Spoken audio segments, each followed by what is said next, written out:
இன்றைக்கி நான் ஜென்ரலாக ஒரு சில ஆலோசனைகளை சொல்ல இருக்கிறேன். அது நமக்கு ரொம்ப தேவை. அவைகளை நாம் பேசிப்போம். 1 பேதுரு 5ஆம் அதிகாரம் 8ஆம் வசனத்தை நாம் தலைப்பாய்க் கொள்வோம். The book of 1 Peter chapter 5 verse 8.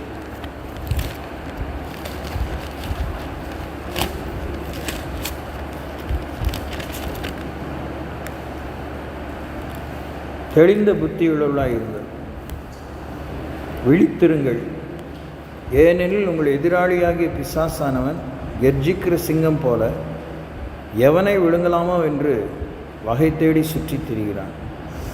தெளிந்த புத்தியுள்ளவர்களாக இருங்கள், விழித்திருங்கள், ஏனெனில் உங்கள் எதிராளியாகிய பிசாசானவன் கெர்ஜிக்கிற சிங்கம் போல் எவனை விழுங்கலாமோ என்று வகை தேடி சுற்றித் திரிகிறான். இன்றைக்கு நாம் கேட்க போகிறது ஒன்றும் புதுசாக ஒன்றும் கேட்க போகிறதில்ல.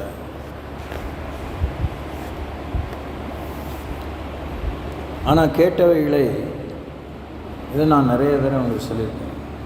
நமக்கு தேவன் வைத்திருக்க பாடத்திட்டத்திலே நான் பாஸ் பண்ணி தான் ஆகணும்.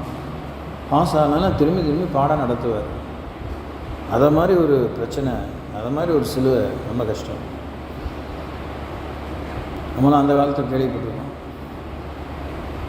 நீங்கள் கேள்விப்பட்டீங்களான்னு தெரியாது. 3 வருஷம்தான் ஒரு கிளாஸில் இருக்கலாம். முதல் தடவை 5ஆம் கிளாஸ் போனோமா, ஃபெயில் ஆகிட்டோமா, திரும்பி 5ஆம் கிளாஸ், ஃபெயில் ஆகிட்டோமா, திரும்பி 5ஆம் கிளாஸ், 3 முறை தான் 5ஆம் கிளாஸில் இருக்கலாம். அதுக்கப்புறம் அவன் டிசி கொடுத்துருவான். ஒரு காலத்தில் படிக்க முடியாது. You cannot continue your studies. இப்போ ஆஃப் லேட் 8ஆம் கிளாஸ் வரைக்கும் ஸ்ட்ரெயிட்டாக த்ரூ பாஸ். அது கூட பிரச்சனையாக இருக்குது, சர்ச்சையாக இருக்குது. பிஜேபி அரசாங்கம் இப்போது இந்த டேர்ம் வந்தவொடனே தர்மேந்திர பிரதான் ரொம்ப நெருக்கடி கொடுக்குறாரு. 5ஆம் கிளாஸ் வரைக்குமா, 5ஆம் கிளாஸுக்கே அவங்க ரொம்ப யோசிக்கிறாங்க. அதுக்கப்புறத்துலேருந்து திரும்பியும் பாஸ் ஆனால் அடுத்த கிளாஸ் போகலாம். திரும்பி அந்த மாதிரி ஒரு ஸ்ட்ரிக்ட் ரூல்ஸ். அவங்க பல திட்டத்துக்காக செய்கிறாங்க, வடிகட்டுறாங்க, என்னென்ன பண்ணுறாங்க. ஆனால் நம்ம ஆண்டவர் நம்மளை ஃபெயில் ஆக்கணுங்கிற விருப்பமே இல்லை. பாஸ் ஆகணும், ஆனால் திரும்பி நடத்துவார். பாஸ் ஆகி தான் வேண்டான்னு வேணால் நம்ம டிசி வாங்கிட்டு போகலாம். I don't want to study, எனக்கு எஜுகேஷனே வேணாம் அப்படின்னு போகலாம். விசுவாசமே வேணாம், இயேசுவே வேணாம், பரலோகமே வேணாம், சிலுவே வேணான்னு சொல்லி you can walk away. So தெளிந்த புத்திகளெல்லாம் இருக்குது. தெளிந்த புத்தியுள்ள எல்லாருக்கும் புத்தி இருக்குது. புத்தியில் தெளிவு தான் இல்லை. எல்லாம் ஒரே கசடு, ஒரே குழப்பம், தடுமாற்றம், பேராசை.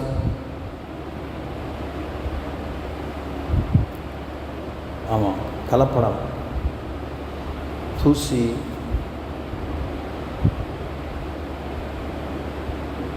ரசாயனம்னு ஒரு காரியத்தை எடுத்துக்கிட்டிங்கன்னா அது இயல்பாகவே அப்படி தான் இருக்குது. அது பல ஒரு 10 ml இல்லை 20 ml உள்ளதான ஒரு கிளாஸ் எடுத்துக்கிட்டிங்கன்னா 5 ml 4 லெவலில் தெளிவு இருக்கும். அதை ஸ்டர் பண்ணிட்டேன் நல்லா. அதுக்காக ஒரு ஸ்டரர் இருக்குது, பீட்டர். அந்த அளவுக்கு வேகம் கொடுக்கணும். அதுக்கப்புறம் அது தெளிவு அப்படியே சுற்றி அப்படியே அடங்கி ஒவ்வொரு மட்டமும் இறங்கும். அந்த ரொம்ப ஹெவி பார்ட்டிக்கெலாம் கிடையாது, அடியில் போயிடும். அது மேலே நான் from the tip to the bottom அந்த கெமிக்கலுடைய எஃபெக்ட் இருக்கும் இன் டிஃப்ரெண்ட் இன்டென்சிட்டி. கிறிஸ்துவை பற்றி அடைந்தாயிற்று அல்லது முற்றிலும் தேறினானோங்கிறது இருக்கவே கூடாது. தெளிவு, இன்னும் தெளிவு, முழு தெளிவு, பூரண தெளிவு, சம்பூர்ண தெளிவு, நிரந்தர தெளிவு, நிச்சயமான தெளிவு, நீடூழி காலமான தெளிவுன்னு போயிட்டே இருக்கும். தெளிந்த புத்தியுள்ளாயிருங்கள், விழித்திருங்கள். புத்தி தெளிவில் அதெல்லாமே ஒரே வசனத்துக்குள்ளே சொல்லியிருக்காது. அதை தான் நம்ம இப்போயே யோசிக்கிறோம். அதுக்கப்புறம் அடுத்த பாயிண்ட்ஸ் வேகமாக போகிறோம். தெளிந்த புத்தி உள்ளவர்களாயிருங்கள், விழித்திருங்கள். Observation of your life. Yakobu சொல்கிறார், கண்ணாடியில் மூஞ்சியை பார்த்துட்டு நான் போகிறவன் என்ன மூஞ்சியை பார்த்தான்னு தெரியாமல் போகிறான், கவனிக்காமல் என்னத்தை பார்த்தோம். யாரோ திருப்பி சொல்லுவோம், என்னங்க மூஞ்சியில் எப்படி இருக்குது, என்னங்க அப்படி சொல்கிறீங்க, இப்போ தாங்க தலை வாரினேன், இப்போ தாங்க பவுடர் போட்டேன், இப்போ தாங்க. அதான் சரிங்க, ஆனால் பாருங்கள் நீங்கள் என்ன பார்த்தீங்கன்னு தெரியல, பாருங்கள் திருப்பி பாருங்கள் அப்படின்னு சொல்கிறாரு. நம்ம நிறைய விஷயங்களை திருப்பி பார்க்குறதே இல்லை, அதான் ரிவைஸ் பண்ணுறதே இல்லை. we are so confident. எக்கச்சக்கமாக ரொம்ப பெரிய மனசு, பெரிய அபிப்பிராயம் கொண்டிருக்கோம். இதெல்லாம் சொல்கிறதுனால நெகட்டிவிட்டின்னு எடுத்துக்காதீங்க.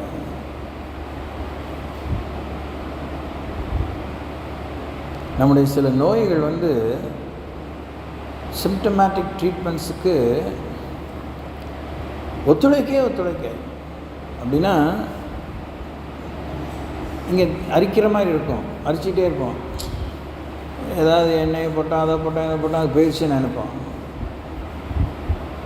இந்த அரிப்பு சருமத்தில் தான் இருக்குது, அது சரும பிரச்சனைன்னு நினச்சிட்ருப்போம் ஒரு காலத்தில். அதுக்கப்புறம் அது சரியான ஒரு இன்வெஸ்டிகேஷன் போன பிற்பாடு தான் தெரியும் அது என்னன்னே நமக்கு தெரியும். அது என்னன்னே அப்போ தான் நமக்கு பகீர் இருந்துச்சு, முன்னாடியே பார்த்துக்கலாம், யாராவது சொல்லியிருக்கலாம், நொந்துக்கும்.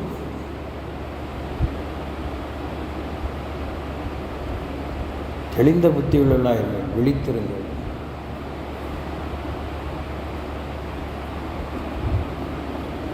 அதனால் கர்த்தரை சார்ந்து வாழ்கிற வாழ்க்கை திருப்தி ஆகிடாதுங்க. மேலோட்டமாகன்னு சொன்னாலும் சரி, ஏதோ ஒரு லெவல், ஏதோ ஒரு டெப்த்து, ஸ்கின் டீப்புங்கிறாங்க. அதுக்கப்புறம் அதர் கைண்ட்ஸ் ஆஃப் டெப்த்ஸ். எத்தனை விதமான நிலையில் இயேசுவோடு கூட இங்கே நெருக்கமாக பழகி ருசிச்சுருந்தாலும் கர்த்தரை சார்ந்து வாழணுங்கிற விஷயத்தில் அடைந்தாயிற்று அல்லது முற்றிலும் தேறினவர்களானோங்கிறது உங்கள் வாழ்க்கையில் வந்துடவே கூடாது. திருப்தி அடைந்தவன் தேன் கூட்டையும் மிதிப்பான்னு பைபிள் ஒன்று தான் சொல்லு. ரொம்ப பெரிய ஒரு சம்திங் டு ரியலி ரியலைஸ். அதோட ஃபுல் முழு அர்த்தம் எனக்கு தெரியல எனக்கு. I have to do it many more times. மேலோட்டமாக யோசிச்சு தகட்டி போனால் எல்லாம்னா வேண்டான்னு சொல்லுவோம். ஆனால் தெவிட்டாத பேரின்பம் தேன் அப்படியே ஆண்டரை பற்றி தூக்கி வச்சு வசதியாக பாடிடுவோம். எப்படி ஆண்டர் திரட்டுவார், எப்படி திகட்டி போவார்? திரட்டு பாலுங்கிற அந்த சீம்பால் வெல்லமோ இல்லை சர்க்கரையோ ஏதோ போட்டு பிரட்டி சாப்பிடுவாங்க. குறிப்பாக அது இந்த மாசமாக இருக்கும் பிள்ளை பெற்றவங்களுக்கு ரொம்ப அது நல்லதுன்னு சொல்லுவாங்க. அதெல்லாம் ஒரு பக்கம் இருக்கட்டும், திகட்டி போயிடும் வாட் எவர் இட் இஸ். ஆனால் வேதம் நமக்கு தேட்டக்கூடாது, கடவுள் நமக்கு தேட்டக்கூடாது. ஆனால் இந்த தேவன் தான் சொல்கிறாரு, மிஞ்சின நீதிமானுங்கிறதையும் அவர் தான் வெளியே சுட்டி காமிக்கிறாரு. அதிக பேதையாக இராதேன்னு அதையும் அவர் சுட்டி காமிக்கிறாரு. புத்தியை சுட்டி காமிக்கிறார், புத்தி இல்லாததை சுட்டி காமிக்கிறார், விவேகத்தை சுட்டி காமிக்கிறார், வேகத்தை சுட்டி காமிக்கிறார், தீவிரத்தை சுட்டி காமிக்கிறார், வைராக்கியத்தை சுட்டி காமிக்கிறார்.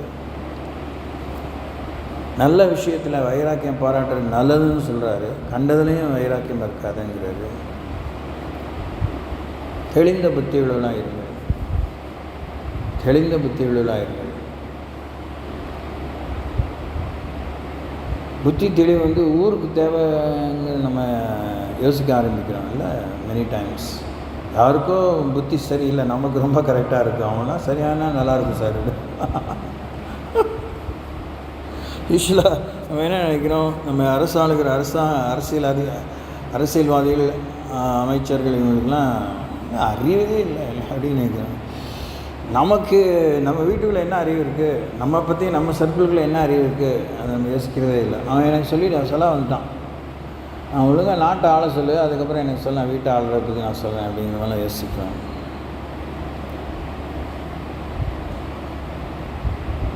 இது எவ்வளோ பர்சனலான ஒரு ரேஞ்சில் இருக்குன்னா, கர்த்தரை நீங்கள் எனக்கு சொல்ல வராதிங்க, என்னை கரெக்ட் பண்ணுங்கள், என்னை சரியாக உண்டாக்கியிருக்கணும், அப்படியெல்லாம் ஆண்டவர் உங்களுக்கு தெரிய மாட்டேங்குது. ஹவு டு கைட் மீ, என்னை எப்படி உங்களுக்கு நடத்தணும்னு தெரிய மாட்டேங்குது, என்னை எப்படி நீங்கள் மதிக்கணும்னு தெரிய மாட்டேங்குது, என்னை எப்படி நீங்கள் நேசிக்கணும்னு உங்களுக்கு தெரிய மாட்டேங்குதுன்னு சொல்லாமல் நம்ம வாழ்க்கையில் ஆண்டவருக்கு வேறு மாதிரி மூஞ்சி காமிக்கிறோம், வேறு மாதிரி முதுகை காமிக்கிறோம், என்னென்னமோ we respond very differently toward God. நான் சொல்லணும்னா நீ கேட்கணும், கேட்டு தான் ஆகணும்னு நான் சொல்ல வரல. நீங்கள் கேட்டு யோசிச்சிங்கன்னா தெரியும் நம்ம என்ன மாதிரி ஆண்டவருக்கு ரெஸ்பாண்ட் பண்ணுறோம். நீங்கள் நினைக்கிறீங்களா கடவுளுக்கு நம்ம சரியாக மறு உத்தரவு கொடுத்து வாழ்கிறோன்னு? சொல்லுங்கள், கடவுளுக்கு நம்ம சரியாக மறு உத்தரவு கொடுத்து வாழ்கிறோன்னு நினைக்கிறீங்களா? என்ன பாருங்கள்,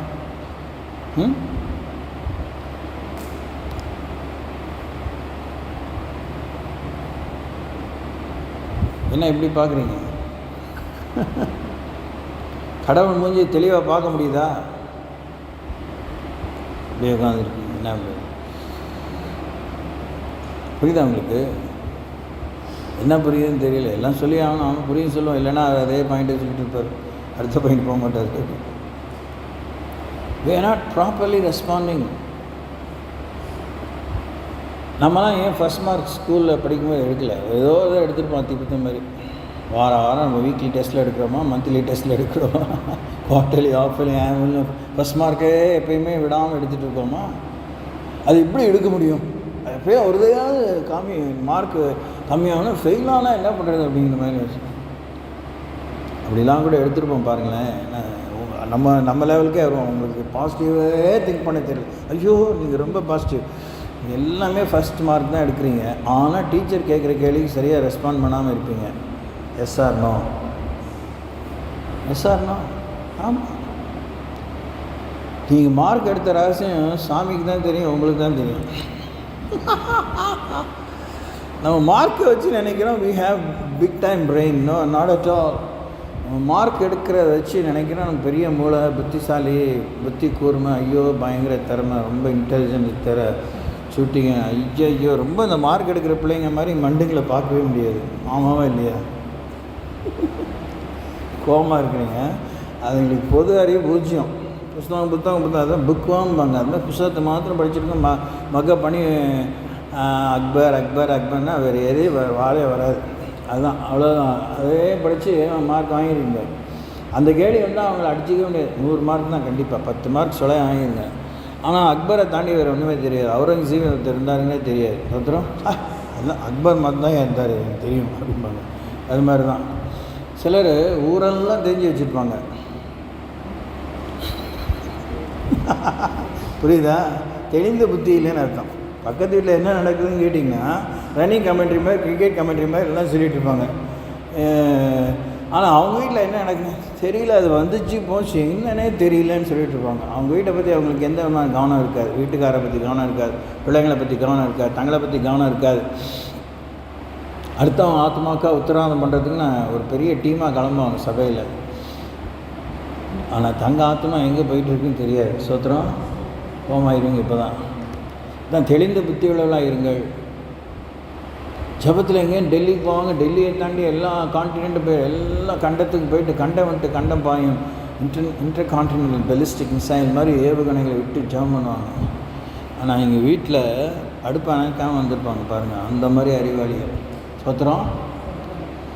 சோத்திரம் தெளிந்த புத்தி உள்ளாக இருக்கு. பக்கத்தில் பார்த்து சொல்லுங்கள், முதல்ல புத்தி இருக்கான்னு கேளுங்க, கோபம் வந்துடும். இருக்கா? புத்தி இருக்குன்னு சொல்லிட்டாங்கன்னா தெளிந்த புத்தி உள்ளான்னு சொல்லுங்கள். ஆமாம், ரைட்டு. ஸோ தெளிந்த புத்தி உள்ளவங்க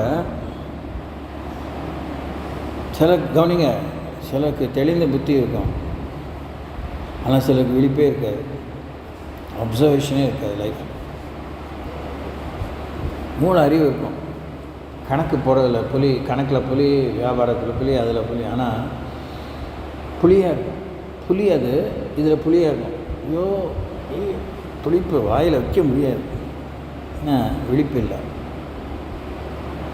வாழ்க்கையில் விழிப்பு இல்லாதனால, அப்சர்வேஷன் இல்லாதனால, ஸ்கில்.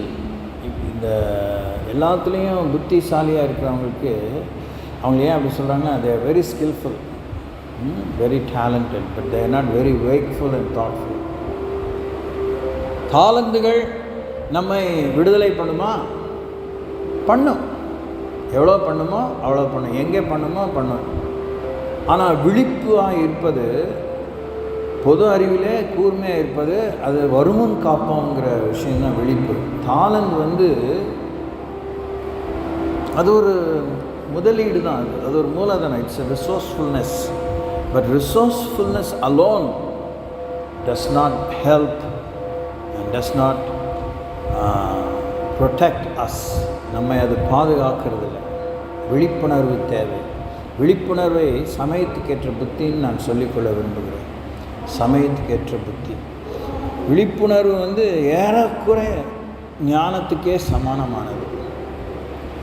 நமக்கு இருக்கிற அறிவு, நமக்கு இருக்கிற புத்தி, நமக்கு இருக்கிற திறமை, நமக்கு இருக்கிற முதலீடு, இதையெல்லாம் இடம் பொருள் ஏவல் அறிந்து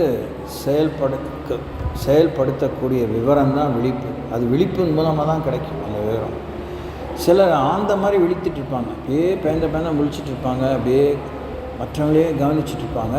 ஆனால் பார்த்தும் கற்றுக்க முடியாத பிளாட்ஃபார்ம் உள்ளே இருக்கிற புத்தி இல்லாதனால அதை என்ன சொல்கிறது, இன்டர்ப்ரெட் பண்ண தெரியாமல், அந்த பார்த்த காட்சியை புரிந்து கொள்ள முடியாமல், அந்த விளக்கத்தை புரிந்து கொள்ள முடியாமல், தங்களுக்கே விளக்கி கொள்ள புரியாமல் தவிப்பாங்க. இயேசுவின் வாழ்க்கையில் இயேசு பெரிய சவாலாக இருக்கும்.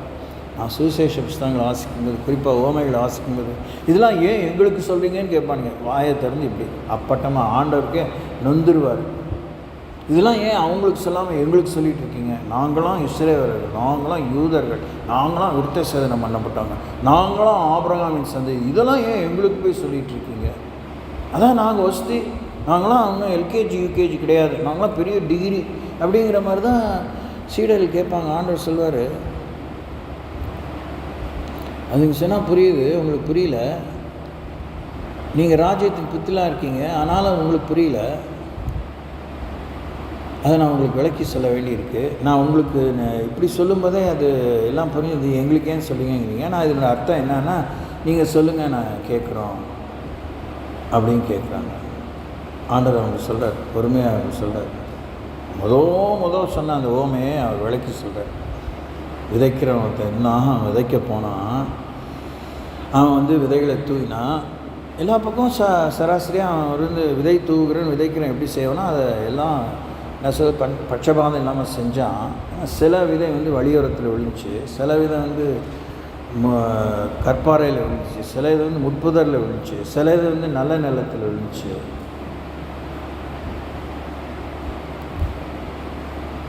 ஆனாலும் அவங்களுக்கு இன்னும் புரியல. அவங்க உடனே நம்ம ஊர் விவசாயத்தை பற்றி சொல்லியிருக்காரு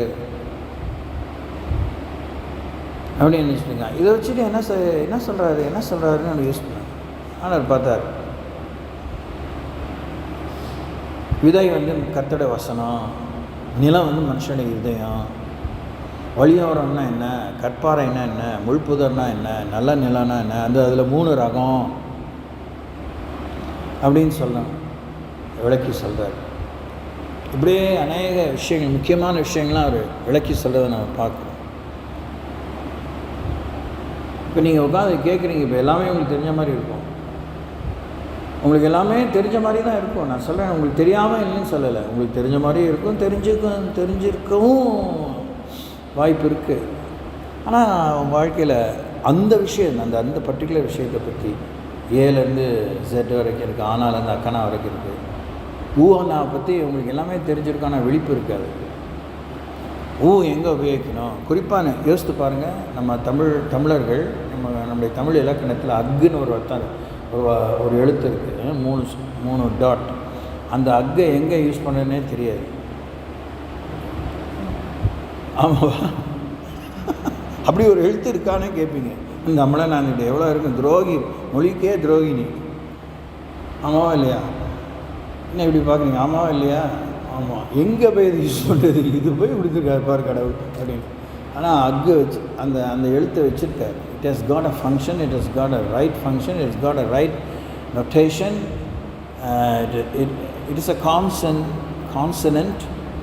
அது ஒரு உயிர்மை எழுத்து இல்லை, அது ஒரு உயிரெழுத்து, அதை பற்றி இலக்கணமே நமக்கு பூஜ்யம்.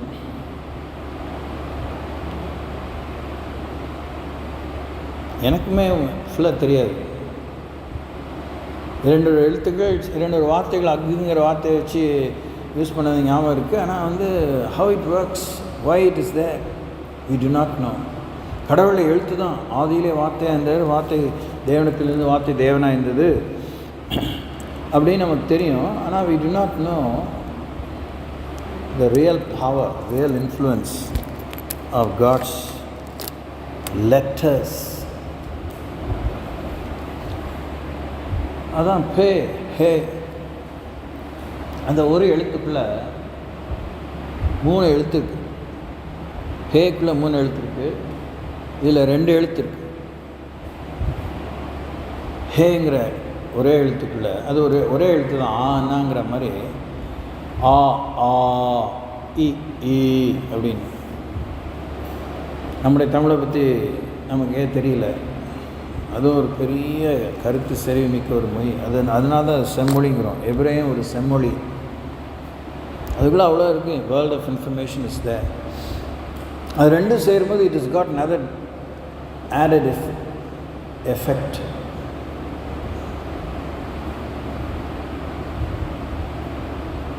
ஆனால் நமக்கு அது தெரியல.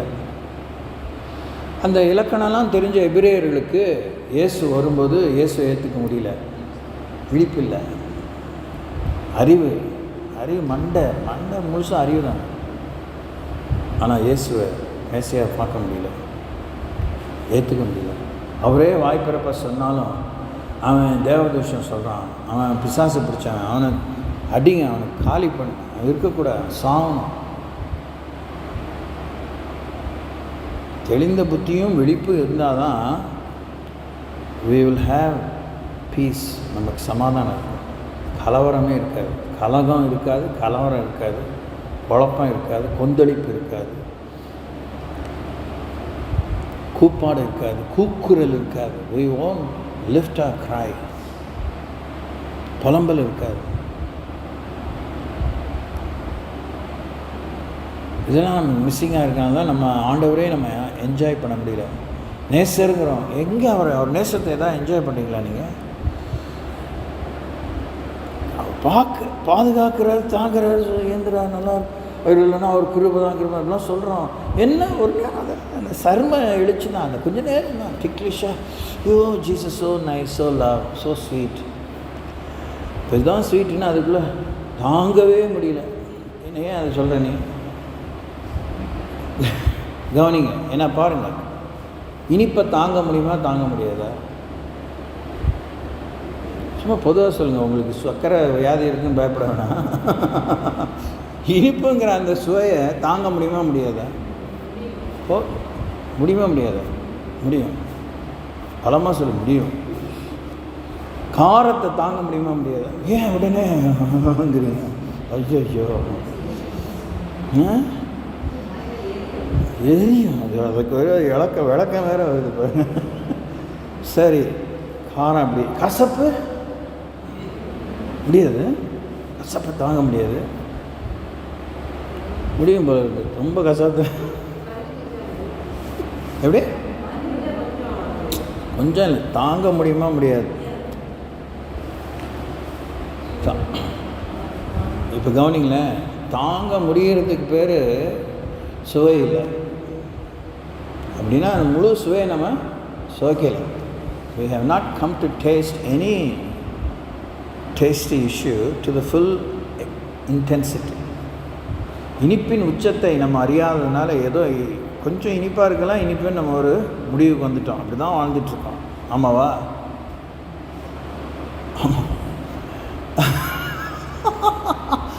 கசப்பும் அப்படி தான், காரமும் அப்படி தான், இனிப்பும் அப்படி தான். துவர்ப்பு, சில பேர் துவர்ப்புன்னா என்னன்னே தெரியல. ஸோ அது என்ன துவர்ப்பு? துவர்ப்பு. அப்புறம் புளிப்பு. பொம்பளைங்களுக்கு புளிப்பு பிடிக்கும்னு சொல்லுவாங்க வழக்கமாக. ரொம்ப பிடிக்குமா? புளிப்பு பிடிக்கும், உங்களால் தாங்க முடியுமா? சொல்லுங்கள், புளிப்பு தாங்க முடியுமா?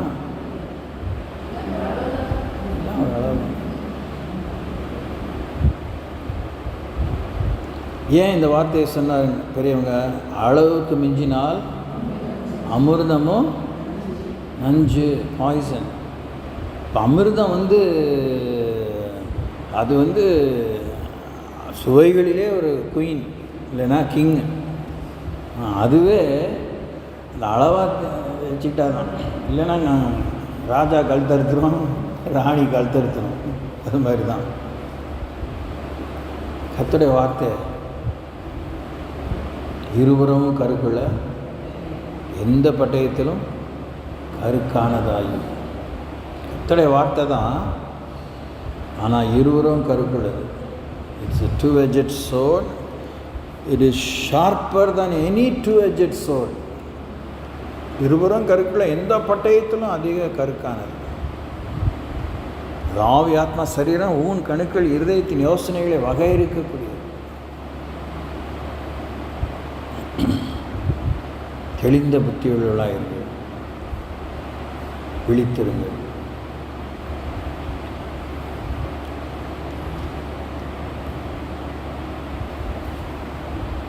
சாணம் பிடிக்கிறான், கத்தி மழுங்கி போகும்போது சாணம் பிடிக்கிறான்ட்டு கேட்டிங்கன்னா இன்ட்ரெஸ்டிங்காக இருக்கும். பார்க்குறாங்க சார், ரொம்ப டேஞ்சரஸ் ஜாப். மனுஷால் தானே நாங்களும். என்ன தான் கவனமாக இருந்தாலும், ஒன்று இந்த ரோலர் வேகமாக போயிட்டாலும் பேஜாரு, ரோலர் மெதுவாக ஓடிட்டாலும் பேஜாரு. ரோலர் பார்த்துட்டே இருக்கும்போது அந்த பொறி தெரிச்சிட்டே இருக்கும். அதுவும் ஒரு கல் தானே, அது தீட்டுக்கிற ஒரு கல் தானே சார். அது அதுக்கும் தேய்மானம் இருக்கும். தேய்மானம் இருக்கும்போது ஃபைன் டஸ்ட்டு, ரொம்ப துகளளவு, ரொம்பவே ஃபைன் டஸ்ட், பொடியிலையும் பொடியாக இருக்கும். அது பறக்கும்போது திடீர்னு கண்ணில் பட்டுரும் சார். அந்த நேரத்தில் என்ன செய்கிறோன்னு தெரியாது. நாங்கள் கத்தியை கரெக்டாக பிடிக்கல, ஜாக்கிரதை இல்லைன்னா ஒன்று என்னமே இன்னும் ஆகலாம், என் கை போகலாம், இல்லை சரியான ஒரு டீப் கட்டு ஏற்படலாம். எல்லாம் இன்றைக்கி மெஷினில் செய்கிறாங்க. மெஷின் அப்படி தான். வீட்டுக்கு மரம் வாங்க போகும்போது நான் விரும்பி தான் நம்ம கோயிலுக்கு மரம் வாங்க போகும்போது போனேன். அந்த பெரிய பெரிய மரத்தை அறுக்கிற, அது பவர் சா, அது பேர் எலக்ட்ரிசிட்டியில் பயங்கரமான வால், மோட்டரைஸ்ட் வால். ஒரு மரத்தை என்ன பிரமாதமாக அது அறுக்குது. அதில் தான் வேலை செய்கிறாங்க. அதில் வர ஃபைன் டஸ்ட், அது அந்த ஒரு ஒவ்வொன்றுக்கும் ஒரு ஸ்பீடு இருக்குது. அந்த ஸ்பீடோடு போகுது. பளிச்சுன்னு எவ்வளோ பெரிய மரத்தை அறுத்துடும். கார்விங் மெஷின் பார்க்கும்போது கண்கொள்ளாக காட்சியாக இருக்கும். ஜாக்கிரதையாக இல்லைன்னா பொத்துரும், பளிச்சு செத்த நேரத்தில் பொத்துரும், இவ்வளோ தூரம் பொத்துரும். பொத்தாது தான் ஒன்றும் செய்ய முடியாது. இப்போ நம்ம கடவுளுடைய வார்த்தையை பற்றி எவ்வளோ கேர்லெஸ்ஸாக இருக்கும். ஆனால் சிறுமைப்பட்ட என் வசனத்துக்கு நடுங்குகிறவனையே நான் மதிப்பேன், நான் நோக்கி பார்ப்பேன். Him will I esteem who trembles at my word. தெளிந்த புத்தி உள்ளாயிருங்கள், விழித்திருங்கள். ஏன் இதை சொல்லிவிட்டு ஏனெனில் பின்னாடி கொண்டாரு. ஏன் நீ தெளிந்த புத்தியனாக இருக்கணும், ஏன் விழிப்பாக இருக்கணும்? உங்கள் எதிராளியாகிய பிசாசானவன், உங்கள் எதிராளியாகிய பிசாசானவன் உங்களில் எவனை விழுங்கலாமோ என்று எர்ஜிக்கிற சிங்கம் போல வகை தேடி சுற்றி திரிகிறான். இதை பற்றி நான் யோசிக்கும் போது எனக்கு என்ன இன்னைக்கு தோணுச்சுன்னா, அவன் ஒரு தடவை அடி வாங்கிட்டான். ஒரே தடவை அடி தான், ஒரே அடி, மரண அடி, முடிவில்லாத அடி. ஆனால் அந்த உண்மையை அவன் நமக்கு சொல்லித்தர மாட்டேங்கிறான் பாருங்கள். சொல்லி தரவே மாட்டான். அவ்வளோதான், நரகத்தில் தான் போகும். இப்போ நரகத்தில் இல்லை. அவன் நரகத்துக்கு போனது தான் திரும்பி வர முடியாது. அவன் நரகத்துக்காக நியமிக்கப்பட்டதுனால நமக்கு ஏன் சொல்லணும்? நானே எல்லாத்தையும் இழந்துட்டு அங்கே போக போகிறேன் அப்படின்னு கர்த்தருடைய இந்த வார்த்தையின் மகத்துவத்தை, அதனுடைய கனாகனத்தை, அதனுடைய பர்மன் வெயிட்டினஸை அவன் நமக்கு சொல்லித்தரதே இல்லை. எதிராளியாக இருக்கான். கடவுளுடைய வார்த்தை அவன் சந்தேகித்தான், இல்லை பெருமையாக நினச்சான், சமமாக நினச்சான். இதை நான் உங்களுக்கு பலமுறை காண்பித்திருக்கிறேன். ஆனால் அந்த ரெஃபரன்ஸ் எத்தனை முறை சொன்னாலும் எனக்கு மறந்து போது எனக்கு ரொம்ப வெட்கமாக இருக்குது.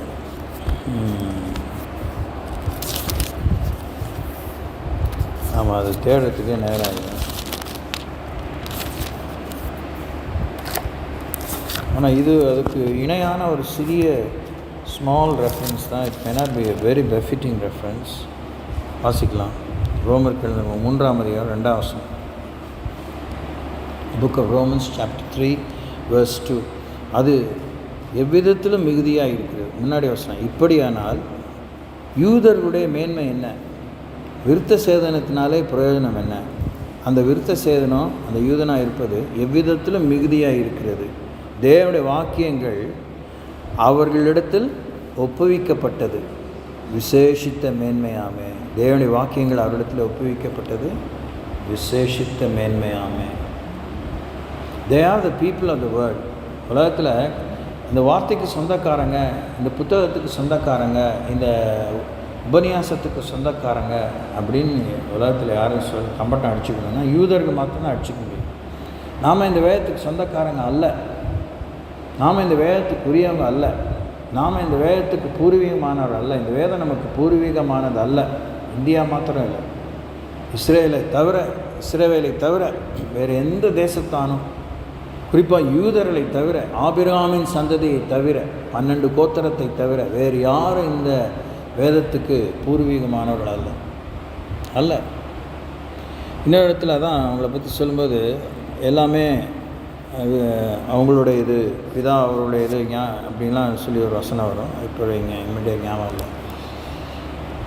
ஆக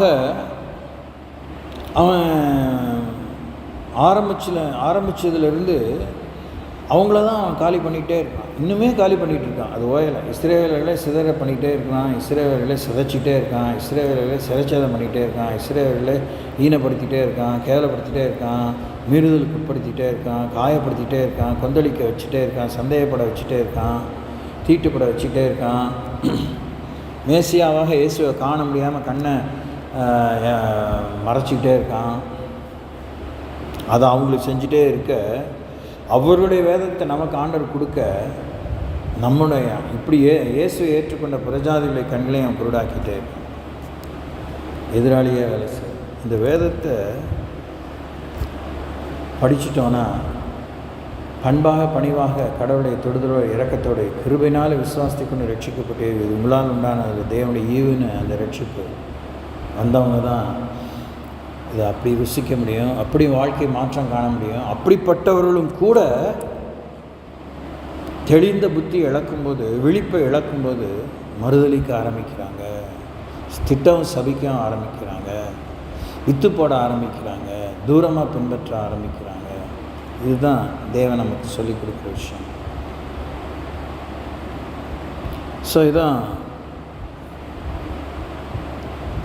இன்றைக்கு நாம் இந்த துவக்க வசனத்தை யோசித்தோம். நிறைய இப்படி யோசிச்சிட்டே இருக்கலாம். அதுக்குள்ளே ஒரே ஒரு பாயிண்ட் மாத்திரம் வாசித்து நாம் நிறைவு செய்வோம். நீதிமொழிகளில் நாம் ஏற்கனவே ஒரு தடவை பார்த்துருக்கோம் லேடிஸ் மீட்டிங்கில். ஆனால் இதுதான் இன்றைக்கி எனக்கு மனசில் பாரமாக இருந்துச்சு. நீதிமொழியில் 5:22, book of proverbs chapter 5 verse 22. துன்மார்க்கனை அவனுடைய அக்கிரமங்களே பிடித்து கொள்ளும், தன் பாவ கயிறுகளால் கட்டப்படுவான்.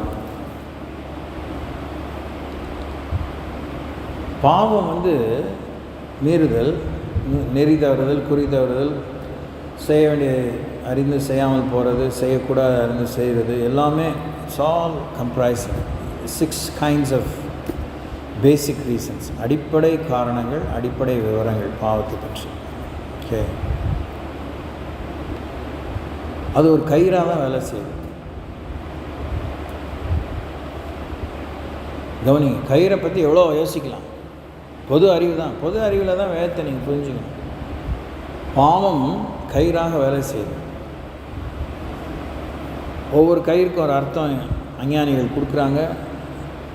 கயிறில் சில்கி த்ரெட்ஸ் ஆர் தேர், இன்றைக்கெலாம் இந்த fibre threads are there, so many different kinds of threads. கயிறை வந்து கடைசியில் என்னன்னு சொல்கிறோம்? நூலுங்கிறோம். ஆமாவா? நூலுங்கிறோமா? ஆமாவா இல்லையா? ஆமாம். அப்புறம் நூலை என்னன்னு சொல்கிறோம்? தெரியல. நூல் இழைன்னு சொல்கிறோம். Wonderful, beautiful. அதுக்கு மேலே எனக்குமே ஞாபகம் இல்லை, தெரியல.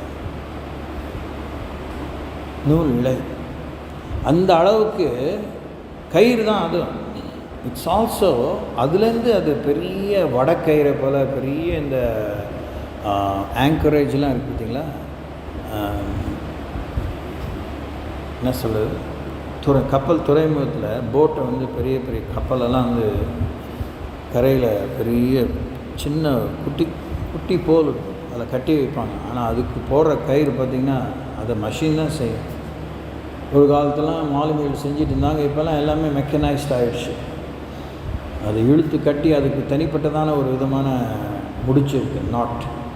அந்த மாதிரி அதை முடிச்சு போட்டால் தான் புட்டுக்கிட்டு போகாமல் இருக்கும். இல்லைன்னா அலை பயங்கரம் கொந்தளிச்சிச்சுன்னா போட்டு தூக்கிட்டு இழுத்துட்டு போயிடும். பாவம் கயிறை போல் வேலை செய்யும்.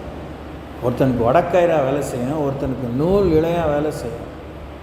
இழுத்து முடிஞ்சான் கதை. பாவ கயிறுகளால் கட்டப்படுவான். கட்டப்படாதிருங்கள், டு நாட் பி பவுண்ட். எது உங்களை கட்டி போடுது? அன்பை வந்து கடவுள் கயிறுங்கிறாரு. தேவனுடைய அன்பு கயிறு தான், சத்துருடைய முத்தமும் கயிறு தான். ஸ்தோத்திரம். உங்களுக்கு ரெண்டுக்குமே வித்தியாசம் தெரியும்னா என்ன வேணும்? முதல்ல ஆரம்பித்தது போல் தெளிந்த புத்தி வேணும், விழிப்பு வேணும். ஆமென். அன்பு தான். எல்லா நற்குணம் தான். It can function as a rope, it can function as a thread, it can function as a small thread தான். இங்கிலீஷில் அதுக்கு மேலே நூல் இல்லைங்கிறதுக்கு என்னன்னு தெரியல. ஸோ இட்ஸ் அந்த அளவுக்கு அது இன்ஃப்ளூயன்ஷியல், தாக்கம் மிக்கது, பாதிக்கக்கூடியது. துன்மார்க்கனே அவனுடைய அக்கிரமங்களே பிடித்து கொள்ளும். அக்கிரமம் அப்படி தான். அக்கிரமத்தை அக்கிரமமாக, கிரமம் இல்லாத தான், கிரமம் இல்லாத ஒரு விஷயம் பேர் தான் அக்கிரமம். அப்படியே ஒழுங்கினும் போயிட்டே இருந்துச்சுன்னா அது நம்மளை கட்டி போட்டு ஏன் மலைக்கோட்டை யானை யாரையும் சேதப்படுத்துறதில்ல? எக்ஸ்ட்ரீம் சுச்சுவேஷன் யோசிக்க வேண்டாம். அங்கே இருக்கிறவங்களே சொல்லுவாங்க, அந்த பாகனை கேட்டிங்கன்னா அது எப்போயுமே அதே இடத்துல ஆடிக்கிட்டே இருக்கும் சார். அது மூமெண்ட் வந்து ரெஸ்ட்ரிக்டிவ். அது மைண்டே அவன் செட் பண்ணிட்டாங்க. அதனால் நீங்கள் ரொம்ப பெரிய பெரிய ஃபங்க்ஷனுக்கு எல்லாம் அப்படியே உச்சி பிள்ளையார்கிட்ட போகிறோம், அது போனோம், தூக்கிட்டு போனாலும் க்ரௌடு வரும்போது தான் அது மறந்துடக்கூடாதுன்னு சங்கிலி போடுவாங்க. மற்ற நேரத்தில் அந்த யானை சங்கிலி போடவே மாட்டாங்க. ஆனால் அது இந்த பக்கம் அந்த பக்கம் தான் இப்படி அப்படியே சாஞ்சாடமாக அவ்வளோதான். அதுக்கு மேலெலாம் மூவ்மெண்ட்டே இருக்காது. அது ஒன்றுமே அதெல்லாம் ஒன்றும் செய்யாது. இருக்கிற இடத்துலேருந்து தும்பிக்கை வேணால் தூக்கிட்டு எதாவது பண்ணிகிட்டே இருக்குமே வெளியே முடியாது. ஸோ என்ன ஆயிடுச்சு? அது மைண்ட் செட் அடிமை ஆயிடுச்சு. நம்முடைய ஒழுங்காக செய்ய வேண்டியதை செய்யாமல் போயிட்டோன்னா அந்த ஒழுங்கினை என்ன பண்ணிடும்? மைண்டை வந்து மழுங்க பண்ணிடும், க்ரியேட்டிவிட்டி கெடுத்துடும், புத்திசாலித்தனத்தை கெடுத்துடும், புத்தி கூர்மையை கெடுத்துடும், பொறுப்பை எல்லாத்தையும் கெடுத்துடும். அரைச்சமாக அரைச்சிட்டே இருப்பான். ஒரே இடத்துல குண்டாஞ்சட்டிலே குதிரை ஓட்டிகிட்டு. ஏன்னா அந்த மாதிரி அதை ஒரு காலம் வரைக்கும், ஒரு சில காலம் வரைக்கும் ட்ரெயின் பண்ணிக்கிட்டே இருக்கு. சர்க்கஸில் இருக்கிறதெல்லாம் ஏன் திரும்பி பிழையெல்லாம் அப்படி செய்யுது? இந்த வைல்டு ஆனிமல்ஸ் கூட ஓரளவுக்கு கரெக்டாக தான் செய்யுது. ஆனால் அந்த வைல்டு நேச்சர் வந்து அதுக்குள்ளே இருக்கிறதுனால சில நேரத்தில் அது மிஸ் ஆகிடுது.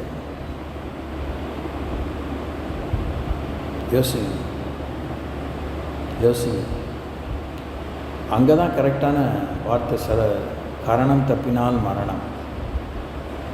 எத்தனை ஷோஸ் ஒரு சர்க்கஸில் பாருங்கள். ட்ரெப்பீசியத்தில் தாண்டுறவங்க, கை தூரத்தை தாண்டுறவங்க, அந்த மரண கூண்டில் மோட்டர் பைக்கில் போகிறவங்க, வெவ்வேறு விதமான பயங்கரமான காரியத்தை ஏன் தப்பு இல்லாமல் செய்கிறப்பெல்லாம் எனக்கு தெரியுது. பழக்கம் செஞ்சுட்டே இருக்காங்க. ஆனால் அவங்க மனுஷன் தானே. ஒன் ஒன் ஒரு ஒரு நேரத்தில் அவங்க மிஸ் பண்ணிட்டாங்கன்னா அவ்வளோதான், வேடிக்கைக்குள்ளாயிரும், கேலி கூத்தாயிரும். அது டேஞ்சரஸான ஒரு ஈவெண்ட்டாக கண்டிப்பாக தே ஃபேஸ் கான்சிக்வன்ஸ். கை கால் முறிஞ்சிடும், சாவுனா சாவுதான், முடிஞ்சது தான்.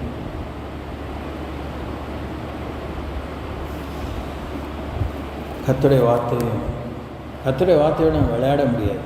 It's not given to us for playing. சொத்திரிப்போம். கட்டப்படாதிருந்தது, ஆவிக்குரிய வாழ்க்கையில் கட்டப்படாதிருந்தது. நாம் கட்ட வேண்டியவர். பூமியிலே நீங்கள் எவைகளை கட்டுவீர்களோ அது பரலோகத்தில் கட்டப்பட்டிருக்கும், பூலோகத்தில் எவைகளை கட்டவிழ்ப்பீர்களோ அது பரலோகத்தில் கட்டவிழ்க்கப்பட்டிருக்குங்கிற உரிமையும் அதிகாரத்தை பெற்றவங்க. We are not called to be bound, we are called to set free.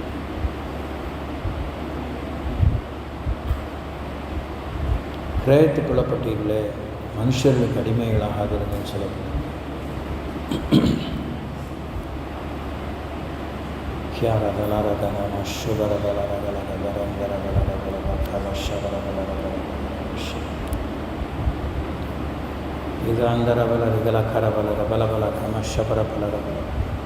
Thank you Lord. தேவனுடைய யாராவது சுருக்கமாய் கற்றுக்கு நன்றி சொல்லுவோம். Thank you father. Bless you.